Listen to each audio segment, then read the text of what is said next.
Hai, Assalamualaikum. Bersama saya lagi, Yana. Sekarang saya berada di Jalan Kebun Shah Alam. Jadi, sesiapa yang menonton video ni yang berada di area Shah Alam, jom kita tengok rumah ni. Okey, ni pos kita yang boleh memuatkan 1 biji kereta. Tapi kalau tak nak buat parking kereta, kita boleh buat halaman rumah lah. Boleh tak kerusi, tak pokok ke kat sini. Okey, jom kita masuk kat rumah dia. Sekarang ni owner ni request nak sejenis pintu 1 daun setengah. So kalau pintu 1 daun setengah ni dia memudahkan untuk masuk perabot lah. Untuk masuk sofa, peti ais semua tak ada isu lah kalau macam ni. Okey. Sekarang macam yang kita tengok sekarang ni, ini ruang tamu yang berkeluasan 12 kali 12 kaki. So muat, boleh letak meja makan kat sini, sofa kat sini, ikutlah kreativiti masing-masing. So, ini ruang tamu dan seterusnya kita masuk ke master bedroom. Master bedroom ni dia dilengkapi dengan satu tandas lah. Okay, ini master bedroom yang berkeluasan 16 kaki kali 10 kaki. Tinggi daripada lantai ni ke ceiling sebanyak 10 kaki. Okay, ini tandas lah.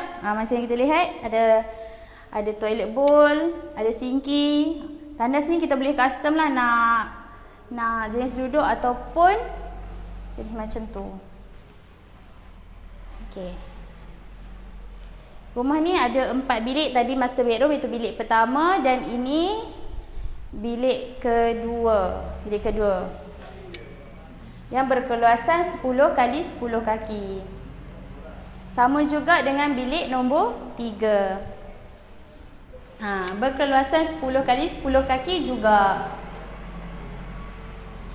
Dan tadi rumah ni ada 4 bilik dan 2 bilik air. Ini salah satu lagi bilik air.